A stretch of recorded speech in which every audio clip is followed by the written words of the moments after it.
হর হর মহাদেব বন্ধুরা, কথা কিনি সংসারে তোমাদের সকলকে জানে আরও একবার ওয়েলকাম।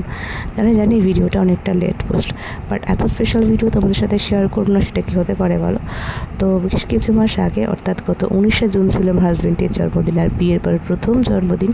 তাই ওর পছন্দের দুটো পেস্ট্রি নিয়ে কিন্তু রাত 12টার পরে ওকে দিয়েছিলাম সারপ্রাইজ। আরও একটা গিফট করেছিলাম জিনিস ওকে, সেটা কিন্তু ভিডিওটা শেষ অবধি দেখতে থাকো, তোমরা জানতে পেরে যাবে। ইচ্ছা ছিল নিজের হাতে পায়েস করে ওকে খাওয়াবো, তো সেই মতো স্কুল থেকে ফেরার পথে পায়েসের সমস্ত উপকরণ আমি কিন্তু নিয়ে এসেছিলাম, আর সন্ধে হতে না হতেই কিন্তু রেডি হয়ে গেছিলাম সেটা করতে, যাতে অফিস থেকে ফেরার পরে ওকে সেটা দিতে পারি। আর এই হচ্ছে ছোট্ট যে বাটিটা দেখছো, এটা কিন্তু আমার গোপোষণার গিফট ছিল আমার আর ওর বাবার তরফ থেকে, ওর বাবার জন্মদিনের।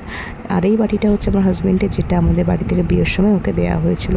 ইচ্ছে ছিল হচ্ছে জন্মদিনের পায়েসেরটা আগে গোপোষণাকে ভোগ দেবো, তারপর ওকে দেবো, বাট সব সময় তো সব ইচ্ছে সবার পূরণ হয় না। তো আমি আমার ঘরের থাকা রাধাকৃষ্ণকেই অর্পণ করেছিলাম। আর এই হচ্ছে সেই পায়েসটা। তো কেমন হয়েছে তোমরা দেখে বলো, আর পায়েসের রেসিপি লাগলে কিন্তু অবশ্যই করে বলো আমাকে কমেন্টে। আর এইবার এসে গেছে হচ্ছে আমাদের বার্থডে বয়, আর এই যে শার্টটাও পরে আসছে, এইটাই কিন্তু ওকে আমি বার্থডেতে গিফট করেছিলাম। আর সারাদিনের রাগ, অভিমান, কষ্ট, দুঃখ সব ভুলে যাওয়ার জন্যই একটা মেডিসিনই একদম এই যে মুখে স্মাইলটা পুরো মেডিসিনের মতো কাজ করে আমার জীবনে।